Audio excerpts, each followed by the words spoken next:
ഞാനിപ്പോൾ തായ്ലൻഡിൽ നൂനൂച്ചി വില്ലേജിൻ്റെ ഉള്ളിലാണ് നിൽക്കുന്നത്. പക്ഷെ ഞാൻ നിങ്ങളോട് പറയാൻ വരുന്നൊരു കാര്യം, നിങ്ങൾക്ക് ഈ വരുന്ന ഓണത്തിന് നിങ്ങൾക്ക് ഒരു വിദേശയാത്ര നടത്തണമെങ്കിൽ തീർച്ചയായിട്ടും നിങ്ങൾ പോകേണ്ട ഒരു സ്ഥലമാണ് തായ്ലൻഡ്. നമുക്ക് ഏറ്റവും കുറവ് പൈസയിൽ ഏറ്റവും ഗംഭീരമായിട്ടുള്ള കാഴ്ചകൾ കാണാം. ഇതപ്പോൾ നമുക്ക് തൃശ്ശൂരിലുള്ള ആളുകൾക്കാണെങ്കിൽ അല്ലെങ്കിൽ കേരളത്തിൽ എവിടെയുള്ളവർക്കാണെങ്കിലും ബെസ്റ്റ് എന്ന് പറയാവുന്ന ഒരു ടൂർ ഓപ്പറേറ്ററാണ് ജോഷിയേട്ടൻ. എൻ്റെ ഒരു സുഹൃത്താണ്. ഞാൻ ഒരുപാട് തവണ ആളുടെ കൂടെ തായ്ലൻഡ് പോയിട്ടുണ്ട്, മലേഷ്യ പോയിട്ടുണ്ട്, ഇന്തോനേഷ്യ പോയിട്ടുണ്ട്.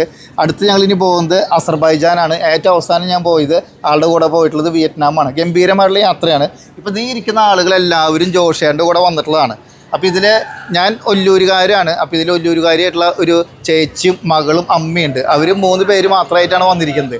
അപ്പോൾ അവരുടെ ഫാമിലി അവരെ ഒറ്റയ്ക്ക് ജോഷിയേട്ടൻ്റെ കൂടെ വിടുന്നുണ്ടെങ്കിൽ അത്രയും വർഷമായിട്ട് ജോഷിയേട്ടൻ ഈ മേഖലയിൽ അത്രയും പ്രശസ്തമാണ്. നമുക്കിവിടെ കുറേ പേര് ഇവിടെ ഇരിക്കുന്നു. നമുക്ക് ഇവരോട് ഇപ്രാവശ്യം ഇവർ തായ്ലൻഡിൽ വന്ന യാത്രകൾ എങ്ങനെയുണ്ടെന്ന് ചോദിക്കാം. എന്താ പേര്? എൻ്റെ പേര് ഹണി എന്നാണ്. ഹണി? അതെ. ഞാൻ തൃശ്ശൂർ അമലാനഗറിലാണ് എൻ്റെ വീട്. ഞങ്ങൾ കോയമ്പത്തൂരിൽ നിന്നാണ് സെറ്റിൽ ആയിക്കണേ. അപ്പോൾ കോയമ്പത്തൂരിൽ നിന്ന് വന്നിരിക്കണേ. വളരെ മനോഹരമായ ഒരു ട്രിപ്പായിരുന്നു. കാരണം ഒരു 4 ദിവസം നമ്മൾ തായ്ലൻഡ് കറങ്ങുമ്പോൾ നമ്മൾ പ്രതീക്ഷിക്കുന്നത് എല്ലാ ഏരിയയും കവർ ചെയ്യണം, പരമാവധി സ്ഥലങ്ങൾ കാണണം. അപ്പോൾ ഇത്രയും നല്ല രീതിയിൽ അറേഞ്ച് ചെയ്തു. അറേഞ്ച്മെൻറ്റും നല്ലതായിരുന്നു, സ്റ്റേയും ഫുഡും കാര്യങ്ങളും നല്ലതായിരുന്നു.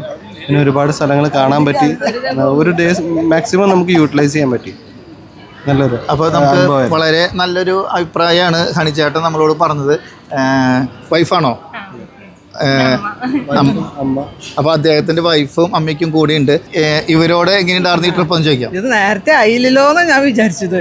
ഇവര് ഞങ്ങളുടെ വീടിൻ്റെ അടുത്ത് 1-2 കിലോമീറ്റർ ദൂരമേ ഉള്ളൂ. പക്ഷെ ഞാൻ ഇപ്പോഴേ അറിഞ്ഞപ്പോൾ പലരോടും പറഞ്ഞിട്ടുണ്ട് ഇങ്ങനെ ഒരു ട്രിപ്പ് ഉണ്ട്. പക്ഷെ വന്ന് കണ്ടിട്ട് കൂടുതൽ പേരോട് പറയാം എന്ന് വിചാരിച്ചിട്ടിരിക്കുക. നല്ല ട്രിപ്പാണ്. കാരണം ഈ ചേച്ചി പറഞ്ഞത് കാര്യമാണ്. കാരണം ഞാൻ ആദ്യം ഏകദേശം ഒരു 3-4 വർഷം മുമ്പാണ് ഞാൻ ആദ്യമായിട്ട് ജോഷിയേട്ടൻ്റെ കൂടെ ട്രിപ്പ് പോകുന്നത്.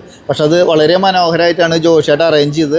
അതുകൊണ്ട് തന്നെ എന്നോട് പരിചയമുള്ള ആരെങ്കിലും ചോദിക്കും ആര് കൂടെ യാത്ര പോകണം എന്ന് ചോദിക്കുമ്പോൾ ഞാൻ എപ്പോഴും ജോഷിയേട്ടനെ ഞാൻ സജസ്റ്റ് ചെയ്യാറുണ്ട്. ഇദ്ദേഹം ഒരു അധ്യാപകനാണ്. എവിടെയായിരുന്നു? പറപ്പൂർ സ്കൂള്. എന്താ പേര്? വിൽസൺ. എങ്ങനെയുണ്ടായിരുന്നു ജോഷിയേട്ടൻ്റെ യാത്ര? ജോഷിയേട്ടൻ എന്ന് പറഞ്ഞു കഴിഞ്ഞാൽ ഞങ്ങളുടെ ഒരു പ്രത്യേക, ഞങ്ങൾ ഇനി ജീവൻ മുഴുവൻ ജോഷിയേട്ടനൊപ്പം ടൂർ പോകാനായിട്ട് ഇപ്പം തന്നെ പാക്കിങ് കഴിഞ്ഞു. കാരണം ഞാൻ ലയൺസ് ക്ലബിലുണ്ട്. അപ്പോൾ അവിടെ ചെന്നപ്പോൾ അവരെല്ലാവരും ജോഷ് വേൾഡാണോ? അപ്പോൾ ജോഷിയേക്കാളും എന്നെക്കാളും കൂടുതൽ അറിയുന്ന ഒരാളാണ്. ഞാൻ അവിടെ അധ്യാപകനാണ്. പക്ഷേ എന്നെക്കാളും കൂടുതൽ അറിയും എല്ലാവരും. അപ്പോൾ ഈ തിരുവനന്തപുരത്ത് നിന്ന് വന്നപ്പോൾ അവരോട് ഞാൻ ചോദിച്ചപ്പോൾ ഒരു mouth to mouth publicity Joshi എന്ന് പറഞ്ഞ ആൾക്ക് ഈ കേരളത്തിൽ ഒരുവിധം എനിക്ക് തോന്നുന്നത് ഞാൻ മിക്കവാറും കേരളത്തിൽ ഒരു ജോഷി മാത്രമായി മാറുമെന്ന് പേടിയിട്ട് എനിക്ക്. എവിടെ ചെന്നാലും ജോഷ് വേൾഡ്. പിന്നെ ആ സ്ട്രിക്റ്റ് പറയുന്ന സമയത്ത് സ്ട്രിക്റ്റായിട്ട് പറയുക, മാഷായാലും പപ്പയായാലും. അതേസമയം ലാവിഷാവേണ്ട സമയത്ത് ലാവിഷ്. ഇന്ന് ഞങ്ങൾക്ക് ഒരു രാത്രി ഒരു ഡിന്നർ തരുന്നുണ്ട്.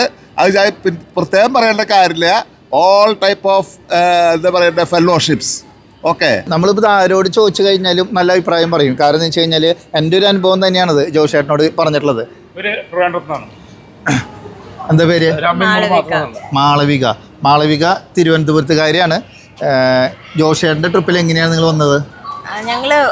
ഞങ്ങളുടെ കുറച്ച് ഫ്രണ്ട്സ് ഒക്കെ പോയ എക്സ്പീരിയൻസ് പറഞ്ഞിട്ടുണ്ടായിരുന്നു. അപ്പം അങ്ങനെ ഇപ്പോൾ വന്നിട്ടുള്ള എക്സ്പീരിയൻസ് എങ്ങനെയുണ്ട്? അടിപൊളിയാണല്ലേ? അപ്പം ഇനി നിങ്ങളുടെ ഫ്രണ്ട്സിനോടും പറയണം ജോഷിയേട്ടനെ കുറിച്ചിട്ട്. കാരണം ഞാൻ എൻ്റെ എല്ലാ ഫ്രണ്ട്സിനോടും പറയാറുണ്ട് ജോഷിയേട്ടനെ കുറിച്ചിട്ട്. കാരണം നമുക്ക് അത്രയും വിശ്വസിച്ചിട്ട് ഒരു ടീമിൻ്റെ കൂടെ വിടുമ്പോൾ നമുക്ക് ഏറ്റവും ബെസ്റ്റ് ആളാണ് ജോഷിയേട്ടൻ. അമ്മയാണോ? എങ്ങനെയുണ്ടായിരുന്നു ജോഷിയേട്ടൻ? നന്നായിരിക്കുന്നു അല്ലേ? അപ്പി നല്ല അപ്പിയാണ്. അങ്ങനെയല്ലേ? ഞാൻ ആക്ച്വലി ചേർത്തലയാണ് എൻ്റെ വീട്. തിരുവനന്തപുരത്ത് സെറ്റിൽഡ് ആണ്. എന്താ പേര് ചേട്ടൻ? എൻ്റെ പേര് ബ്ലസ്സൻ. എവിടെയാണ്? പേരാമംഗലം. എങ്ങനെയുണ്ടായിരുന്നു യാത്ര? ഇതുവരെ അടിപൊളിയായിരുന്നു. ഞാൻ അവസാനം ഫിനിഷ് ചെയ്തിട്ട് നിങ്ങൾ ആരെങ്കിലും മുമ്പ് ജോഷിയേട്ടൻ്റെ കൂടെ യാത്ര ചെയ്തവരുണ്ടോ? ഇപ്പോൾ ഇതിൽ 2-3 പേര് ജോഷിയേട്ടൻ്റെ കൂടെ യാത്ര ചെയ്തവരുണ്ട്. അപ്പോൾ ഒരു പ്രത്യേകത എന്താണെന്ന് വെച്ച് കഴിഞ്ഞാൽ ഒരു പ്രാവശ്യം യാത്ര ചെയ്താൽ പിന്നെ വീണ്ടും വരണമെങ്കിൽ അത് നല്ല യാത്ര തന്നെയായിരിക്കും. എന്താ പേര്? എൻ്റെ പേര് ജോൺസൺ. എവിടെയാ? ഞാൻ വീട് മുണ്ടത്തിക്കോട്. എങ്ങനെയുണ്ട് ജോഷിയേട്ടൻ്റെ കൂടെ യാത്ര? അടിപൊളി. ഞങ്ങൾ 3ാമത്തെ യാത്രയാണ്.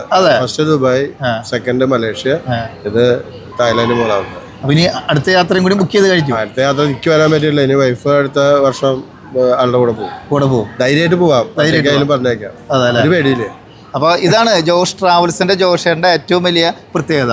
പിന്നെ ആരാ ജോഷിയേട്ടൻ്റെ കൂടെ വീണ്ടും യാത്ര ചെയ്തെന്ന് പറഞ്ഞത്? എന്താ പേര്? എൻ്റെ ജോർജ്. എവിടെയാണ്? അടാട്ട്. എല്ലാവരും അടാട്ട് അമ്പല ഭാഗത്താണല്ലോ. അല്ല, ജോഷിയേട്ടൻ ഫസ്റ്റ് ട്രിപ്പ് പോയപ്പോൾ നമുക്ക് നല്ലൊരു അനുഭവമായി. ഫസ്റ്റ് എവിടേക്ക് പോയത്? മലേഷ്യയിൽ. എങ്ങനെയുണ്ടായിരുന്നു? കാറ്ററിംഗ് ആണ്. അപ്പോൾ പിന്നെ കുഴപ്പമില്ല, വീണ്ടും നമുക്ക് ഒറ്റയ്ക്ക് പോകാലോ. ഞാനും ജോഷേട്ടനും കൂടിയിട്ട് അടുത്ത മാർച്ചിൽ അസർബൈജാൻ പോകണ്ടിട്ടാ. അപ്പോൾ നിങ്ങൾ ഉള്ളവർക്ക് നിങ്ങൾ പോരാ. ഞാൻ ഇപ്പം തന്നെ ജോഷേട്ടൻ്റെ കൂടെ മാർച്ചിലേക്ക് അസർബൈജാൻ ബുക്ക് ചെയ്ത് കഴിഞ്ഞു. കാരണം ജോഷേട്ടൻ എന്നോട് പറഞ്ഞത് 2 ടൈമിലാണ് അസർബൈജാൻ പോകേണ്ടത്. ഒന്ന് ഒക്ടോബറിൽ പോവുക. ഒക്ടോബറിൽ പോവുകയാണെങ്കിൽ നല്ല പൂക്കളൊക്കെ ഉണ്ടായി നിൽക്കും, മരങ്ങളൊക്കെ ഇങ്ങനെ വെറൈറ്റി ഇലകൾ കളറൊക്കെ ആയിട്ട് നിൽക്കുന്നു പറഞ്ഞത്. അപ്പോൾ അത് കൊണ്ട് പക്ഷേ എനിക്ക് ഒക്ടോബറിൽ പോകാൻ പറ്റില്ല. അപ്പോൾ അത് കാരണം മാർച്ചിൽ പോകുന്നുണ്ട്. മാർച്ചിൽ പ്രത്യേകത എന്ന് പറയുന്നത് ഫുള്ള് മഞ്ഞ് മൂടി കിടക്കും, നമ്മൾക്ക് കാശ്മീർ പോലത്തെ ഒരു അനുഭവം. അപ്പോൾ നിങ്ങൾ ആരെങ്കിലും അസർബൈജാൻ പോകാൻ ഉദ്ദേശിക്കുന്നുണ്ടെങ്കിൽ ഞാനുണ്ട്, ജോഷേട്ടനുണ്ട്, അവരുടെ കൂടെ നമുക്ക് പോകാം. എന്തായാലും ഞാൻ ഇവിടെ ഉണ്ട് 3-4 ദിവസം കൂടിയും ജോഷേട്ടൻ്റെ കൂടി ഉണ്ട്. ഞങ്ങളിത് കഴിഞ്ഞിട്ട് ഞാൻ ജോഷേട്ടനും കൂടി ഫുക്കറ്റ് പോകുന്നുണ്ട്. ഞങ്ങൾ കുറച്ച് പേര് അവിടെ വെയിറ്റ് ചെയ്യുന്നുണ്ട്. അപ്പോൾ ഞാൻ പോവാണ്. നമുക്ക് എന്തായാലും അടുത്ത തന്നെ കാണാം. ഞാൻ ഒന്നല്ലെങ്കിൽ ഈ ദിവസങ്ങൾ കാണാം. നാളെ ഞങ്ങൾ കോർലയിലിട്ടുണ്ട്. അപ്പോൾ ബാക്കിയുള്ളവർ നമുക്ക് ഒന്നുകൂടി വിശദമായിട്ട് കാണാം. ഓക്കെ.